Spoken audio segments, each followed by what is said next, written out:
Recording live from Glory Hole Studios in Chicago and beyond. This is Cognitive Dissonance. Every episode we blast anyone who gets in our way. We bring critical thinking, skepticism, and irreverence to any topic that makes the news, makes it big, or makes us mad. It's skeptical, it's political, and there is no welcome mat. Today is Wednesday, July the 3rd. We're recording one day early because tomorrow, Cecil, is America's last birthday. Tomorrow is when America goes into hospice. It's real bad, guys. Hey, let's light off some fireworks. It's our last hurrah. I'm just going to put my face over the mortar and just that's not I'm just going to put my face right over. The Supreme Court's already holding our face over the mortar. Are you kidding me? Holy shit. It's been a week, bro. It's been a week. I don't think there's been a week this bad in a long time. I mean, we were talking over dinner. You would have to go back to either the release of the Dobbs decision, or something like that to have a week that's this bad. It's a monumentally here's the thing. This is an historically bad week. Yeah. And I mean that literally. This is a week that has such historical significance and is so tragic that when they write about the downfall of the American democracy, this will be like step 2. Right? Right. This is it. It's like we had the insurrection, and now we have the protection of the insurrection. We have the what we have is the insurrection. Yeah. We have a great big approved stamp by our judiciary. Yeah.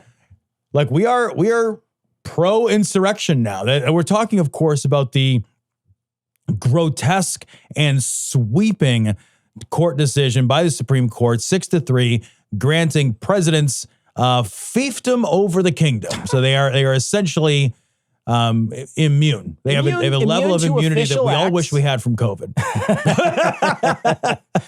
And STDs. Immune from official acts. So official acts are just immune. Then there's presumptive immunity for other things that they do that aren't official, that are still like in the office or whatever. Yeah, they're in the sort of like, what do they say? Like the periphery of official acts? Like, what does that even, like, what does this language even mean? And then the big kicker, though, the one that's the real gut punch, is the third part of that decision, which talks about how evidence while they're in office, and there's a lot of things that you can't take as evidence because it's protected because they're technically immune. So even things that they do wrong, you can't like prosecute them for, and the possibility of his case in New York maybe getting a mistrial. They had to push the sentencing off. So just by the way, if you're going to join me for the sentencing on the 11th, that is not happening now because the sentencing's been moved off to September. Plus side, if it happens in September, I'll be there.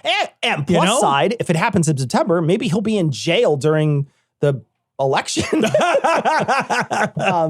yeah, it's a genuinely terrible decision by the Supreme Court all around, totally on ideological lines. The 3 liberal justices all dissented, but the other 6, except for Amy Coney Barrett, I think she joined the 3 on the evidence part, but it doesn't matter because they still lost. So, and literally every single one of those people, when they were going and getting their Senate confirmation hearings, they all said that no person is above the law. So they lied during those hearings. So I don't know if that's a impeachable offense for lying while you're getting that, but nothing matters. Here's the thing. Anymore. It's impossible for there to be, what we've basically have done is we've created a system now which is enshrined and codified that basically says there are no repercussions. Nothing matters. That's it. That's the place that we're in now. The dissent, one of the dissents, I don't remember who wrote it, essentially said, from one of the Supreme Court justices, essentially said, like, we are, I'm paraphrasing, but she uses the word king in her dissent. So that is not like, those aren't my words. I'm not clever. Like, those are her words talking about creating a king here. This is a grotesquerie. And the logic and the way that the justices wrote this decision, they wrote it as if they were writing to protect a sort of like abstract posterity of power. This sort of like platonic ideal of a presidency, rather than addressing the reality of the case in front of them, the reality of the situation, the truth of January 6th, the honesty of a president who, is trying everything in his power, including plenty of illegal shit and underhanded shit, to stay in power and subvert our very democracy. They wrote this opinion like, we're really, I think it was Kavanaugh said something like, we're writing an opinion here for history, for the ages. It's Roberts who wrote it. Was it Roberts who said that? Yeah. So it was just like, no, we're settling a question about an insurrection and about a guy who right now, like fucking essentially next week, may be president again. And if you build a system, and we just did, and there's no getting around it, there's no takesies, backsies, there's no appeal process, this is just locked in now for however long. Until you get enough people to come back and do what they did with Dobbs. Right. Take precedent that they've made and change it. That's what has to happen. And we're looking at like probably a generation. A generation. Or more. I don't think that's wrong. I think it'll be a generation. I want to say too, I cover this on the other show I do, that Lawful Assembly show I do with Craig. Craig read the whole opinion and he and I talked about it at length. I actually released it today. So if you're hearing this, you can go check it out. Pretty easy to find. It's the presidential immunity podcasts that are released this morning on Wednesday. But I want to say, one of the things that I think is it's just so terrible about this is that they went out of their way, the justices, specifically Roberts, when he wrote this opinion, he said, we want to make sure that the president, he's agile, he's able to move quickly, he's able to move powerfully. We don't want to hamstring him. And they didn't bother to look at 240 some years of history where the president has never been hindered by his office, not a single time. Instead, they went to, well, we don't want it to happen in the future, while kind of winking at you and saying, we already know what happened when a president stepped outside the lines. And that's the real issue. The presidency doesn't have to be more powerful than it was before. The executive branch doesn't need to hold more power. It was already very powerful, and it was already very nimble, and it could already act with aggression if it needed to.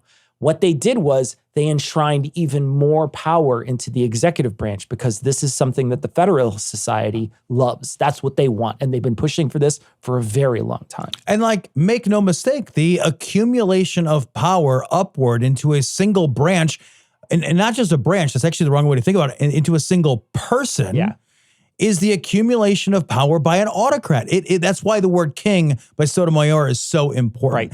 What this does is this effectively erases those boundaries. Trump pushed the boundaries. Now they're gone. Yeah. They're officially gone.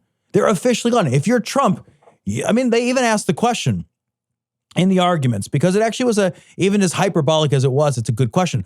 What about if a president orders SEAL Team 6 to assassinate a political rival? Would that be, and every analysis I read said that is an official act. That would be an official act. That would be unpunishable. We're at a place where whether or not somebody uses that power or not, the use of violence by autocrats against their political rivals, murder and violence, is a tool of banana republics all around the world. We've just codified a system that says, and if you do it, there's nobody to hold you accountable. So maybe it'll happen. Maybe it won't happen. If it doesn't happen, it's good luck. That we need a system that isn't just, we hope everybody behaves nice. I think what we saw with January 6th and the events that surrounded January 6th is that for 240 some years, we had a system that functioned because everybody agreed to play nice in the sandbox, because we all did actually love the country. Even if we had differing ideas about who should be in the country, about how it should function, about what we should do with money, about what power meant, even if we had really fundamental differences, I think that at the top, people had an idea that this wasn't about them personally. This was about something greater. The problem with autocrats is it's about them fucking personally. We know that about Trump because he fucking says it. You just have to listen to the words he uses, man. And now he is very likely to win in November. I know it's not a lock, but I think there's a strong chance he wins in November and walks into a White House where nothing he does has any personal consequences don't write to me about impeachment. Just don't even write to me about that shit. And the thing he was impeached for, where he's talking about getting that sort of quid pro quo from Ukraine, that stuff wouldn't even be able to be, if he's not criminally liable for it, then what's the high crime and misdemeanor? Where does it come from? Yeah, I don't know, because I know that there's a difference between what a high crime and misdemeanor is defined as for impeachment versus like a high crime and misdemeanor in terms of like a criminal statute. Yeah. So I know that there's a difference there, but the thing is that like impeachment is not a personal consequence. And it's also so fucking hard to do anyway. It's a slow motion firing. Yeah. That's all it is. It's not, you have no personal consequence except for like you lost your job today. That's nothing. That's not a civil penalty. That's not a criminal penalty. Yeah. Everybody in this country faces the possibility of losing their job. Sure. We just don't have the luxury of having it done in slow motion by a committee of sycophants trying to help keep it for us. And it's also just genuinely, it's so impossible with our very divided, very closely divided system to even expect that an impeachment would even happen. Yeah, it's effectively a 0% possibility. It's like, 0%. The other thing I've been seeing a lot of, and I don't know if it's just joking or not, but a lot of people talking about what Biden should do now that he has this power. And I want to caution people. I know that I'm sure there's a lot of jokes out there. And I get that people want to make a joke about this because it helps ease the blow. Yes, it does. For sure. So I don't disagree that we shouldn't be making jokes. And I don't want to shit on people's jokes about this either, right? But I also want to say that for anybody who's seriously considering that Biden should do something like lock Trump up until after the election or cancel the election until we try him for his actual crimes, or all these things that I'm seeing now. Having a dictator and an autocrat is a bad thing. Yes. Period. Mm-hmm. It's just a bad thing, period. We should never be okay with that. I don't care if it's Uncle Joe who's the dictator. I don't want him to be a dictator. No. I don't want him to be an autocrat. You shouldn't want that either. I don't care that my side, the side that I'm supporting, it's not even my side, it's the side that I'm supporting, happens to be in power right now. Yeah. That is irrelevant. We don't want that, period. We shouldn't want that at all for anybody in office. And we shouldn't take advantage of it while it's our guy. Yeah, man, I couldn't agree more. The solution to not wanting the system to collapse is not to collapse the system first. That's a crazy solution, right? Yeah. If you're like, hey, one of the things that scares me about Trump is that he'll behave like an autocrat. And one of the ways we can solve that is by behaving like an autocrat before he gets around to it. That's not a thing. Like, that's not a thing. I also, and I know this is very unpopular on the left, I get this, but like, I don't think we should pack the court. I really don't. I think that is a never-ending chain of escalating problems. Yeah. I don't see, honestly, strategically, what that solves. We pack the court, then they pack the court. Then we pack the court, and then they pack. That can't be the solution. Structurally, it can't work. I just don't think it can work. Like, we would roll things back, then they would roll things back, and we'd have 73 people on the court, overnight. It doesn't really make sense to me. And maybe I could be convinced. Maybe there's some long-term strategy that I haven't thought of or read about where we pack the court and then the court is stabilized in some way. Sort of way in which to be like, it's like you're standing on glue or whatever, and you say, nope, you can't touch me now because I'm on glue, and you can't, like, I did it first. Yeah, right. I pantsed you, but now I'm on glue. Now I'm on glue. And so you can't pants me. How do you write like you're running out of time? Hey! Write day and night like you're running out of time. Hey! Every day you fight like you're running out of time. Like you're running out of time. Are you running out of time? All right, so two stories, two slightly different messages, a lot to talk about. New York Times, Biden tells allies he knows he has only days to salvage candidacy. The president's conversations are the first indication he is seriously considering whether he can recover after a devastating performance on the debate stage in Atlanta. The White House said the report was false. Also, a story from The Hill. Joe Biden campaign official says he's not dropping out. So there, and like, I want to point out, because I think it's important, the story from The Hill is dated 6/28. The story from the Times is dated today. We just clicked on it today. And these headlines seem to be changing from the time I was reading the news this morning to the time I got to the studio this afternoon. So I think this is, by the time you hear this, who knows what may have happened? Yeah, I don't know. Who knows what may have happened? I can't tell you what's going to happen. I will say this. The debate, if you didn't see it last week, the debate was kind of a nightmare. Yeah. It was bad. Biden felt like he was trailing off. It felt like he was sluggish. It felt like he was hoarse. His voice was soft. The people who are, I think that what people want to see in that situation is a show of power. And he did not come off as powerful at all. And I think the difficulty is that we need to recognize, I think we should recognize that the president's job is not debating. The president doesn't do this very often. This isn't something that like they spend their day like honing their wit, sitting around the agora like Socrates and arguing about some fucking philosophical concept. These are rare occasions where he has to flex this sort of debate muscle, right? And so it really doesn't reflect, I think, his ability in office per se, but I think it reflects his state. And I think that is big enough where people see that. And someone like Tom, someone like myself, someone like probably who's listening to this show, who 100% doesn't want Trump in. So it doesn't matter what it is. Right. Trump is the worst thing that could happen to this country in a long time if he gets reelected. It doesn't matter. Like you could weekend at Bernie's fucking Biden. For real. And it wouldn't matter. We're going to vote for anything that's not Trump. But the people that you're trying to convince are the people in the middle. And those people are mostly comfortable, mostly, middle class, mostly not affected by a lot of this stuff. Yes. And you got to convince them. Yeah. And the convincing wasn't Trump lying, because Trump lied the entire debate. There's an entire article that I found that went through each part of the debate. And the places where Joe Biden supposedly lied he was off by like two things, like two numbers or something, where he had said, it was 136, and like actually it was 134 or whatever. Right, yeah, doesn't matter. Instead, not substantive. But Trump is saying that they have kids and they kill them, they birth babies and they murder them right there, and that's an abortion or whatever. I mean, he's lying through his teeth through most of this debate. So I don't want to downplay all the stuff that Trump did, of course, because Trump was terrible for that. I mean, he's a terrible choice. But if you're not fact checking him in the moment and you're not paying attention to that stuff in the moment, this is a really big swing. And Biden came out and he lost this debate, even though Trump lied the entire time. Yeah. It doesn't matter.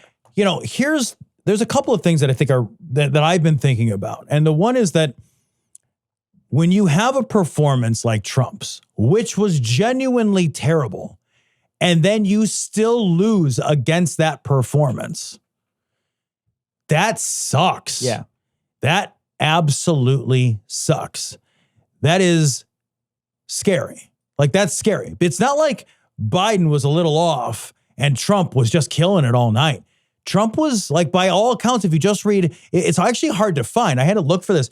It's hard to find evaluations of Trump's performance on the debate stage that don't talk about Biden. Sure. Everything is talking about Biden. Doesn't matter how left-leaning the news is or right-leaning the news is or supposedly center the news is. Everything is talking about Biden. But if you try to find something about, like you were saying, about Trump and like whether or not he's being factual, he did a bad job at this debate. He did a really bad job. I think that almost anybody halfway competent could have mopped the floor with him that night. And the fact that like Biden lost so badly, and not just lost, but really like he came out and he made so many people, myself included, really question his fitness for office, his cognitive fitness for office.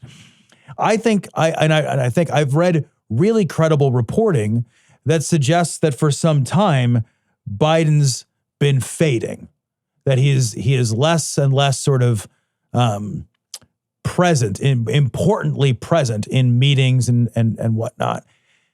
All of that matters. Like, all of that matters a great deal. It doesn't mean you don't vote for him, because the other alternative is Trump, right? So like, a vote for Biden is a vote against Donald Trump. It is a vote against the 2025 project. It is a vote against like the ending of Roe v. Wade and the Dobbs decision. It is a vote like for the women, the minorities, the people of color in your life.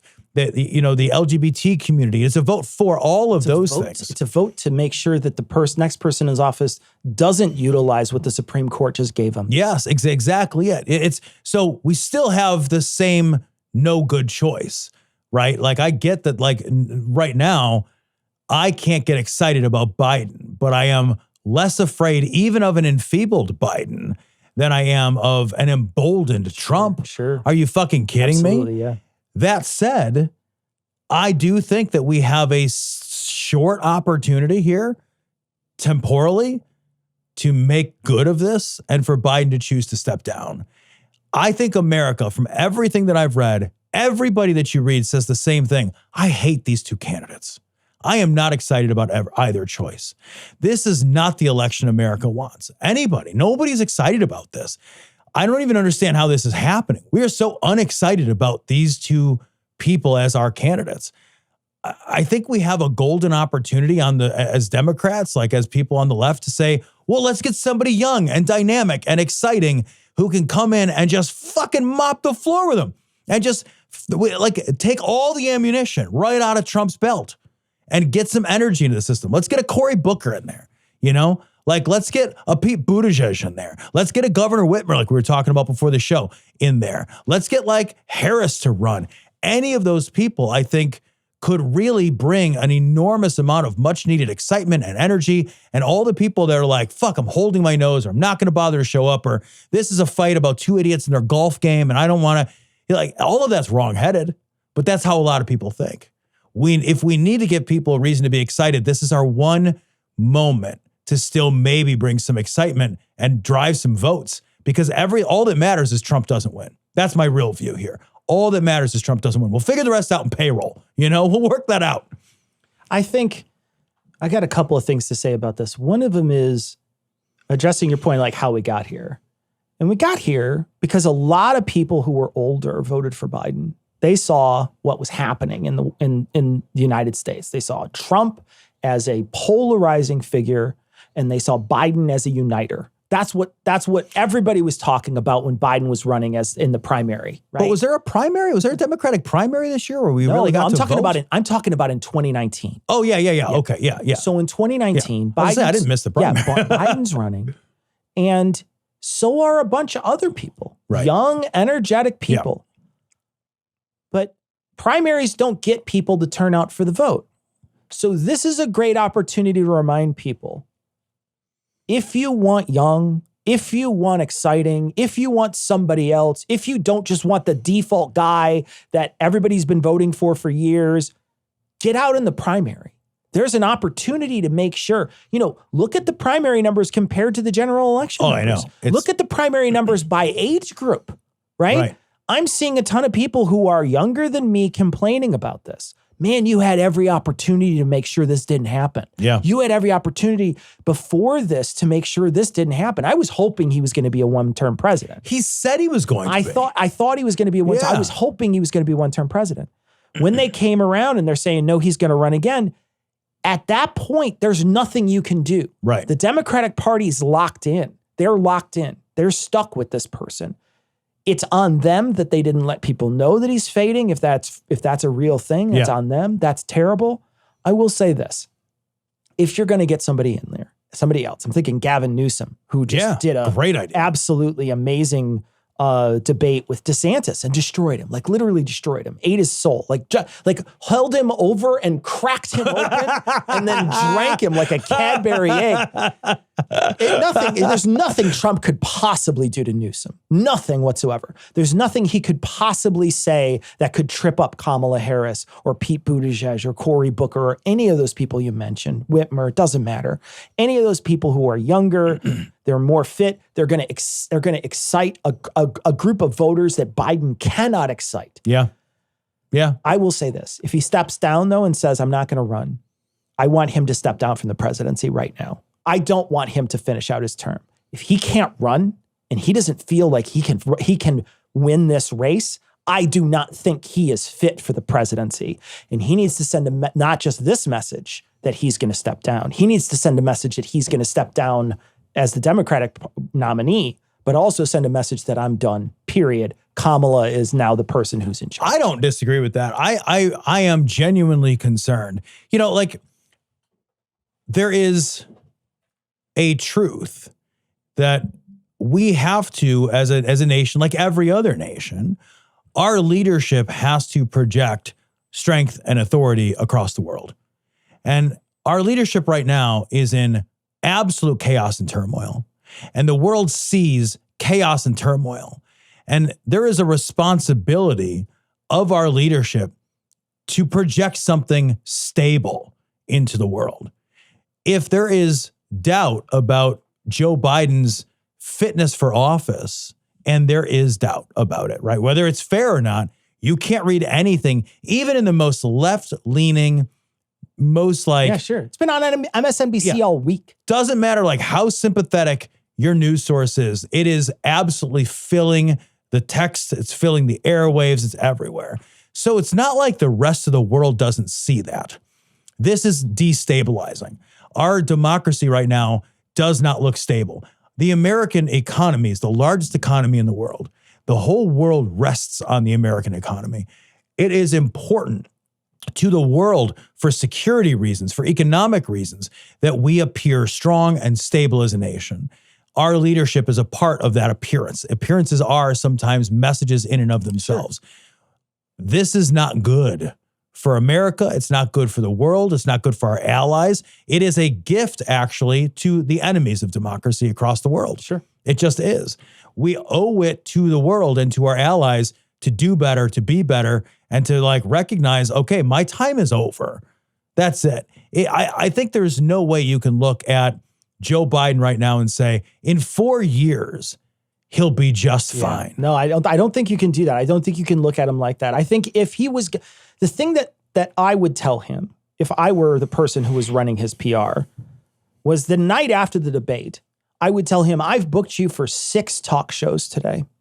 You're going to go out there and you're going to be strong and you're going to say I had a bad night, but you're going to be in front of every single American's eyeballs this morning and you're going to be on everything. Yeah. You're going to be on every single station I can get you on this morning, and you're going to do it for the rest of the week. And you're going to show every single American that you just had a bad night and that you're not a bad candidate.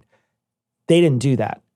He fucking sequestered himself after all this. Well, did he do a rally? He had one rally where he's reading off at the teleprompter, though. Like, a rally is not the same thing. No, it's not. A rally is not even close to an interview with a reporter. Right? And he's not been doing interviews now for a long time. Even a softball interview with a reporter, right? With a very left-leaning softball one would be way harder hitting than him doing a rally afterwards. So I would have put him out in front of people immediately. Because if he was, like he said, ready to fight all that stuff, then yeah. But I see it. You're right. There's an appearance of weakness. Do I think Joe Biden is incompetent? I don't fucking know. I don't know either. I don't know, right? I have no idea. But what I do know is that the signs don't look good. Right. And we can't afford this. The signs mean something, right? Whether or not the signs are true, the signs show something to other people. Right. And that's an important message that's being sent. But, you watch that debate and Joe Biden had his mouth open. He was looking sideways. He kind of looked a little lost. The things that he had to say, don't get me wrong, some of the stuff he had to say, I think was a knock out of the park. Yeah, right. Same. But it was delivered in a way that projected people that he looked weak. And that's the time that he can't do that. Yeah. Yeah. And if you can't project strength and authority and competence, that's a key part of your job. It is. That is a key. That is like, it's written into the job description. It's not just what you say. It's not. It's how you say it. That is important. One of the exercises that you're supposed to figure out what you would want to do. If PC load letter, what the fuck does that mean? This is also from the debate. This is from the Hill. Black Americans demand to know what black jobs are after Trump debate comment. So here's what he said. I want to read the quote from Trump. He said, "The fact is, his big kill on the black people is the millions of people that he's allowed to come in through the border. They're taking black jobs now. And it could be 18, it could be 19, even 20 million people. They're taking black jobs and they're taking Hispanic jobs. And you haven't seen it yet, but you're going to see something that's going to be the worst in our history." So, can we just pause on the last part? Yeah. The last part. You haven't seen it yet, but you're going to see something, and it's going to be the worst in our history. The worst what, man? I don't know what it is, but when it gets there, you're not going to like it. Well, what's it going to be? So bad. And when the so bad happens, I'll say, I told you so. You didn't tell me anything. Yeah. That's another one of his didn't say anything, but still gets to claim victory. Sure. It's such like, if you're stupid, this is clever phrasing. Yeah. And that's really important, I think. Like, we'll talk about the black thing. It's the most important part. But like, this is just another example of where he will be able to take credit for something he never fucking said. Yeah. The last part of that sentence is nothing. Yeah. I like this tweet that came out afterwards from Black Pack. Well, now that the debate's over, time for all of us to get ready for bed so we can be on time to our black jobs tomorrow. I thought there was another funny tweet that came out black during jobs that time where they were talking about their golf game. Oh my God. And some black person said, the caucasity of this is amazing. There's a very small selection of people who play golf. Yeah. Right? Right. It's not most of America that plays golf. It's a small, very specific selection of America group of that people. plays golf. Right. You are alienating so many people when you spend that much time talking about your golf hand. That was embarrassing. That's embarrassing. It was embarrassing. It's embarrassing. Like what he is saying here, and like we should all hear it. This is him saying black jobs are low wage, unskilled jobs because black people are deserving of or have low wage, unskilled work. That is what he is saying. It's implied. That's why, and it's like, and somehow, Cecil, Trump's support within the black community continues to grow, not shrink. Well, same with the Hispanic community. I'm floored by this. That is somebody saying you deserve a lesser job. You should like it, but I'm here to protect your lesser job. I'm here to protect your Even scraps. though he's not, though. Like, that's the other thing, too. Yeah. He's not. No. 100% not. But that's what he's going to sell to people. So you're right. And that shouldn't be a win. That's not a win. That's not a win, That's not a win, but... Holy shit. This is a guy, I mean, just in case anyone was confused about his issues regarding race, believes that there were very fine people on both sides in Charlottesville. There's 5 young men he put in a op-ed in the New York Times. That's right. Talked Central about Park 5. How they need to get killed. So yeah. He's a fucking monster. He's a fucking bigot. Could someone who's not a misogynist pass the Splenda? Hello. Thank you, Stephanie. The story's from NBC. 3 female GOP state senators who filibustered the South Carolina abortion ban lost their primaries. They were defeated by 3 male Republican candidates. As soon as they left, the lepers just ate the shit out of their faces right afterwards. I think that this is just another of 1,000 examples of the way in which Republicans continue to tell us that women are expendable. Yeah. That it is okay for women and women's lives to be destroyed and disregarded if they step out of line with patriarchal ideas. Sure. That's just what happened here. I mean, they got replaced by dudes. Sure. They didn't get replaced by other women who were even ideologically in step with the rest of the Republican Party. It was just like, all right, well, sit down, little miss. Let the men be in charge. We gave you an opportunity to agree with us when we told you to agree with us. Now you didn't do that, and you're gone. You go back to your fucking kitchen. Go get pregnant. Make that mistake again. No, yeah, we won't let that mistake happen. That's again. right. And I wonder too, because if these people were elected from their districts, right? I am curious where their district is going to land if it put women in already. And it put women in who were ideologically against all abortion already. Where is that district going to go? Because that was just a primary to get them out of there. That's not somebody who got replaced. Right, it's true. They have to run. So now they got primaried, but now in the election, we'll see if those seats actually go to those guys or not. Yeah. If this was North Carolina, I would say that there's a better fighting chance that they would lose. Sure. South Carolina seems to be a little more south of the Carolinas. The thing that I think they need to do, the Democratic Party needs to do, is show that this will change. Yeah. That this is going to change our laws if you don't put the right people in. I think that here's what makes me crazy is that right now, if the Democrats lose to Republicans after the Dobbs decision, my God, we have been given a opportunity to advocate for women. If we don't seize on it and take control of the reins of power on the back and the immediacy of this decision, we will have lost that moment. We will have lost the momentum of that moment, and our ability to make gains back will be diminished greatly. This should actually be kind of a cakewalk for Democrats. Should be. Like abortion is it polls so incredibly well. It's genuinely not a numerically controversial. It's not controversial topic at all. Yeah. Most people want it. Most people want access to it. Yep. Most people, and the people who are affected by it most vote more. Yeah. It's crazy that we are in a place. I really thought going into this election after Dobbs, I was like, well, you fucked yourselves there, dumbasses. And I thought, all right, well, that sucks terribly, but maybe we'll be able to fix some of this, because certainly you will have fucked your own face so hard that we'll be able to regain control of the House, the Senate, the presidency. Maybe we can get something done. Maybe we can make some kind of a federal law which supersedes these horrible state laws. Maybe we can accomplish something here. Maybe we can put this on more referendums. Like if we don't seize on abortion as the motivating primary driver of this election, what a fucking lost political opportunity. I hate to talk about women's lives this way. It's not what I mean. I mean, it's a lost political opportunity because we will not only lose this election on all three levels and in many states, but we will have lost like this short-term ability. Like the longer things stay one way, the more people start to accept that that's the way things are. Sure. Yeah, I think one thing that this particular Supreme Court decision that came out this week might do is galvanize voters. There's a possibility. God, I hope so. Just like Dobbs, right? Just like when Dobbs came out, how immediately that galvanized a ton of people and it changed a bunch of people's minds and it moved people over politically.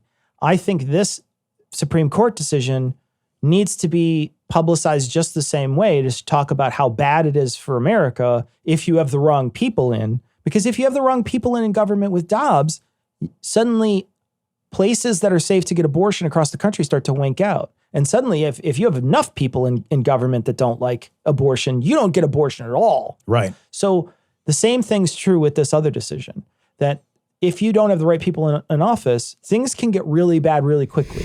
You gotta keep them separated. This story is from NBC News. Oklahoma schools head Ryan Walters.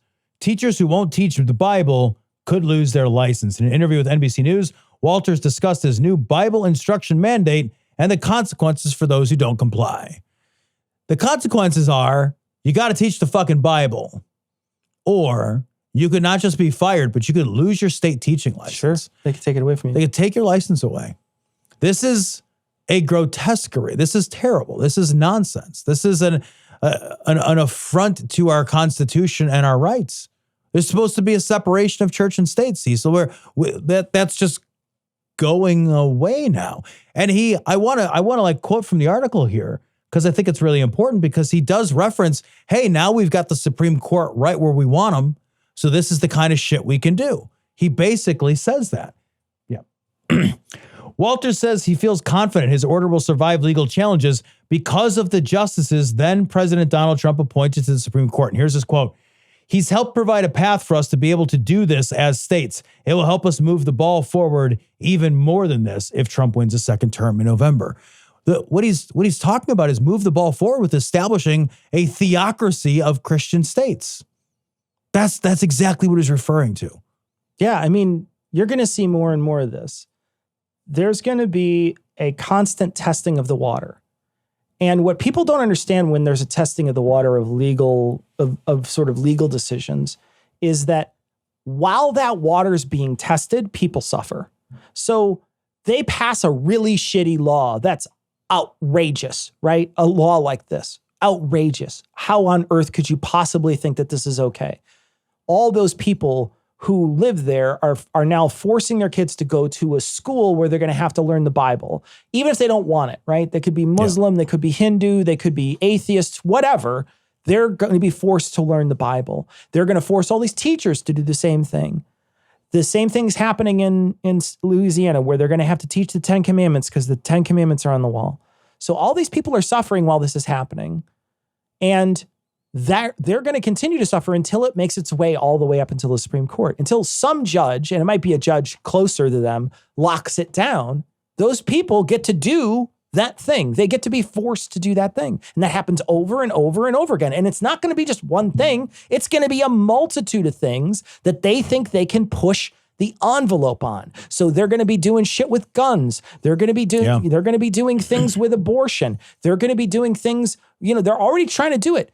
Think of all those people that had to suffer until that judge in Idaho or Wyoming passed that rule that said, no, you do have to actually perform emergency abortions here. Yeah. Think of all those people that had to suffer until someone stepped in to actually do it, right? How many people had to deal with this shitty law that's on the books until our system corrects itself? And the worst part is that with the Supreme Court the way it is, you have no idea if it's actually going to correct itself. Yeah, and it may not. Like, there may not be a correction in our lifetimes for some of this stuff, right? Like, I'm a 46-year-old guy. I don't know for sure that we're ever going to get our rights back. I'm not convinced that I will live long enough to see the whole country get their rights back. Sure. That's a really distressing idea. That's a really fucking distressing idea. But like, I'm 46. How old is Brett Kavanaugh? These guys are also 50s, early 50s. Yeah. Like, if I make it another, younger than you, I think. If I make it another 30, 40 years and they make it another 30, 40 years. Yeah. That's like, if the only possible solution here, we said it before, like, we have got to get Democratic presidents, because we got to wait for, Thomas to die and Alito to die and start replacing these fuckers. God forbid that these guys get replaced again by another 35-year-old or 40-year-old right-wing fucking nut job who will live fucking forever in a job that they can't get fired from. And they can evidently take bribes and shit. Well, and it doesn't matter. Well, now it's codified. They actually made it so that, that bribery. That's right. Yeah, bribery is now legal in America.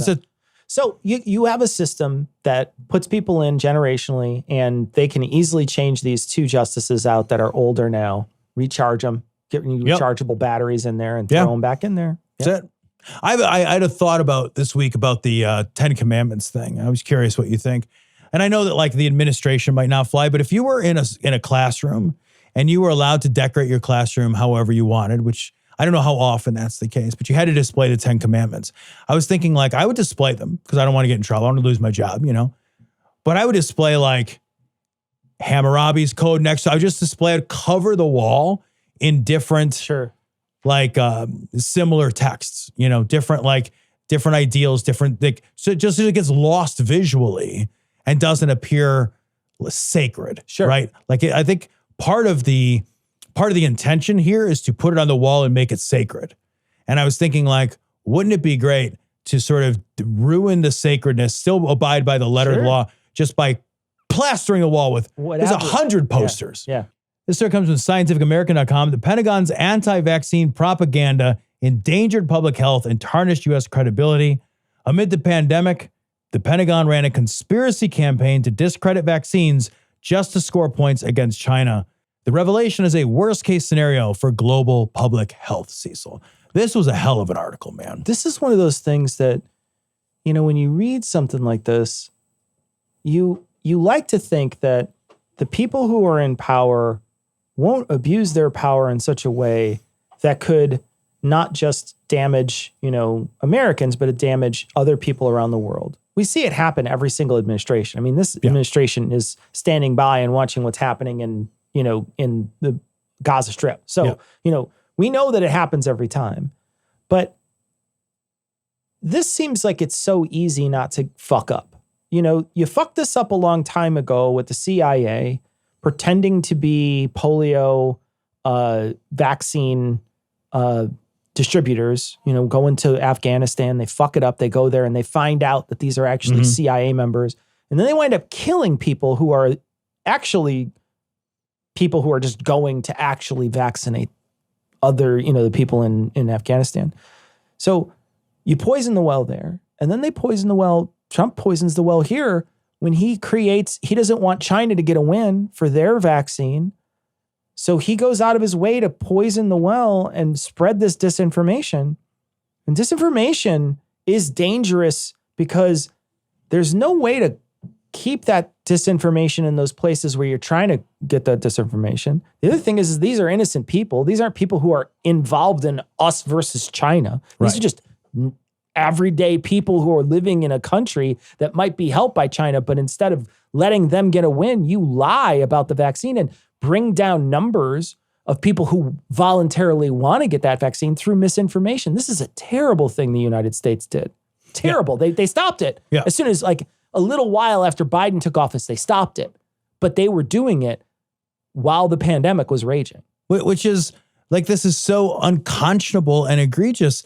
Like what we've seen since the pandemic, what we've seen since the early days of the pandemic is a nation which has in many ways lost its faith in medical institutions, in the technology of vaccination itself. We've seen a rise in diseases which have been under control in America and in other parts of the world. We've seen a rise in polio back on American shores. We've seen a rise in measles all over the world. Yeah. We've seen a reduction in vaccination rates, not just for COVID, but for all kinds of other diseases.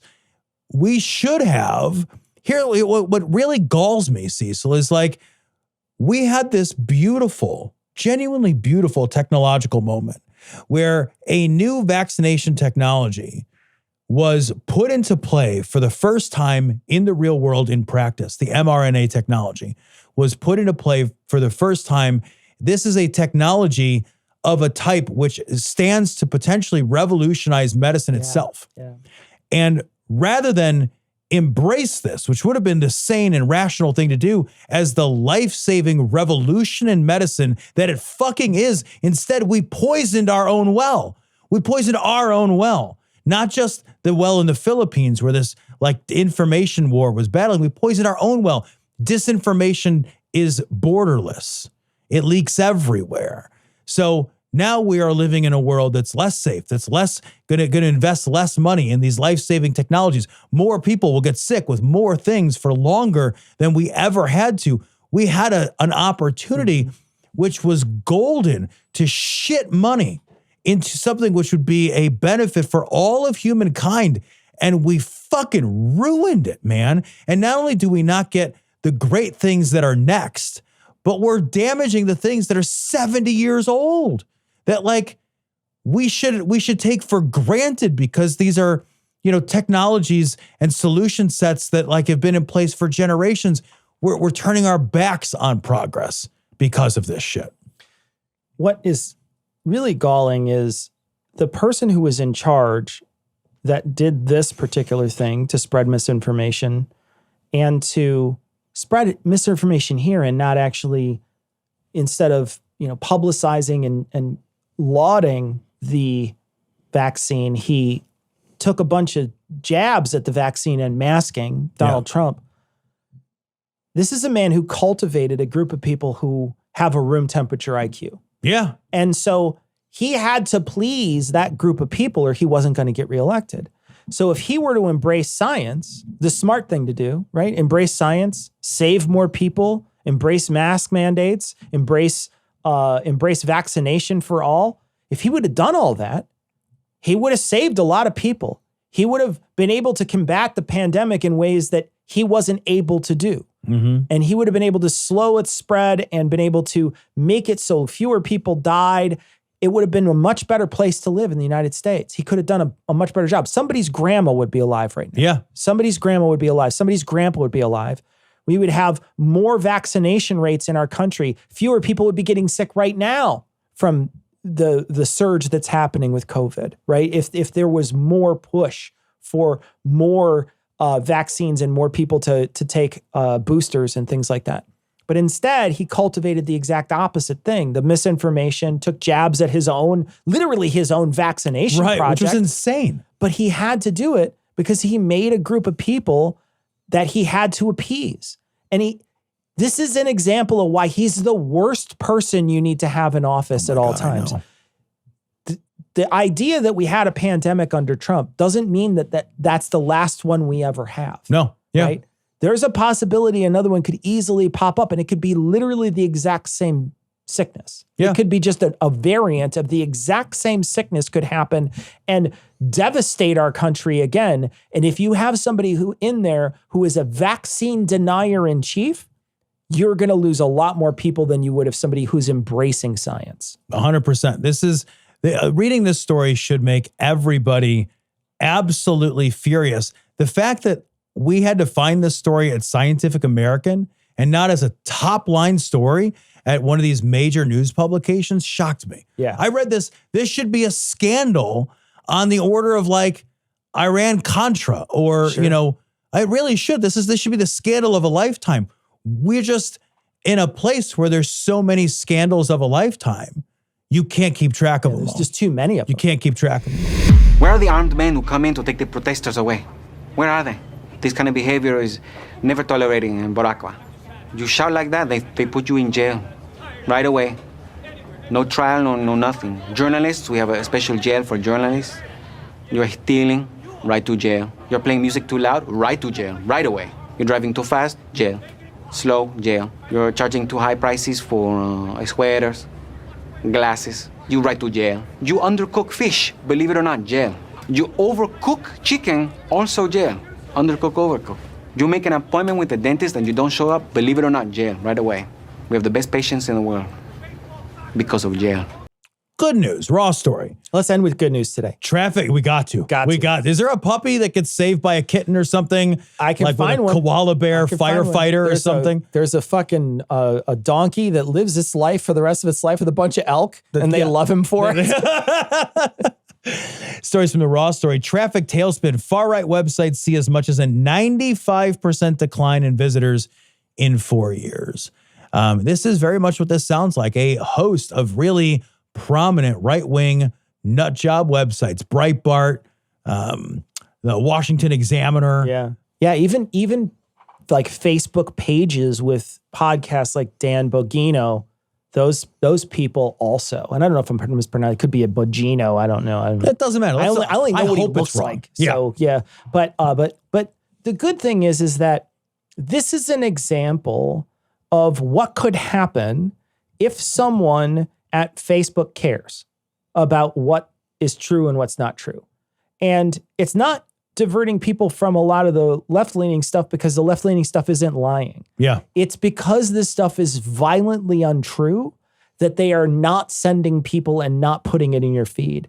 I have noticed very much on my feed, I am not getting nearly the vitriol stuff I was getting for a long time. I am getting mostly people's pictures of I know a lot of medieval recreationists. So I'm seeing a bunch of pictures of their stuff that they're making, the time that they went to an event and they had gear on and stuff. So I'm seeing that. Right. And I'm seeing like what people cooked, all that stuff that I hadn't seen for a long time that was polluting my feed. That was all, I hate this person and, here's an article that makes me mad. None of that stuff is, I'm seeing a little bit of it, but it's pretty rare. Yeah. The Facebook changed its algorithm to prioritize stuff from family and friends and to deprioritize this kind of bullshit. Like that's all it takes. That's it. Just, Facebook and these other social media platforms, their algorithms are intensely powerful. This is like how a lot of people come to information in the world right now. So if we just feed them less awful, monstrous shit, they'll spend less time on Monster Island. Yeah. They just will. Well, and this article goes out of its way to say they have been.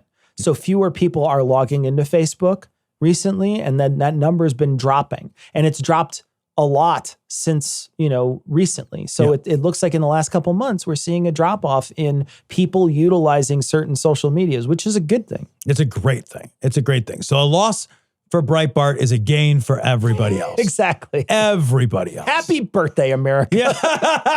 Oh.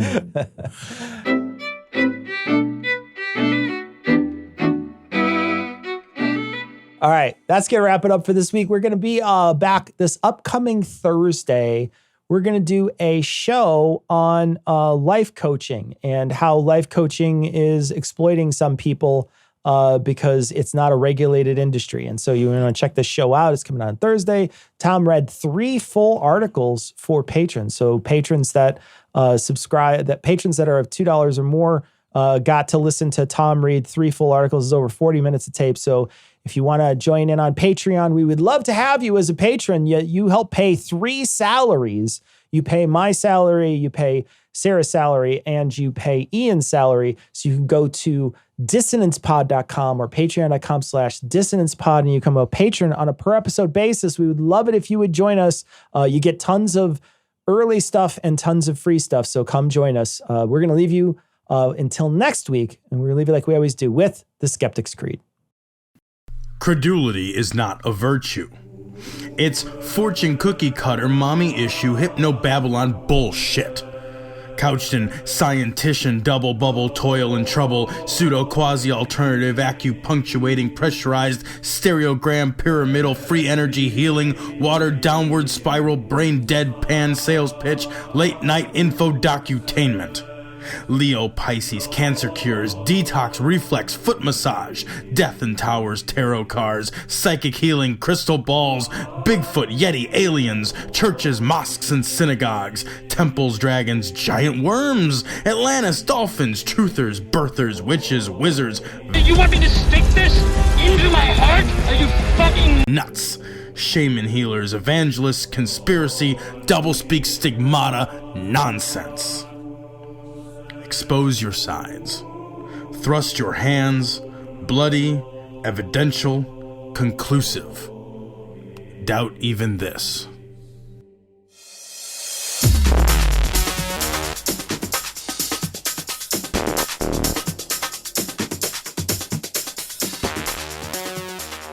The opinions and information provided on this podcast are intended for entertainment purposes only. All opinions are solely that of Glory Hole Studios, LLC. Cognitive Dissonance makes no representations as to accuracy, completeness, currentness, suitability, or validity of any information, and will not be liable for any errors, damages, or butthurt arising from consumption. All information is provided on an as-is basis. No refunds. Produced in association with the local Dairy Council and viewers like you.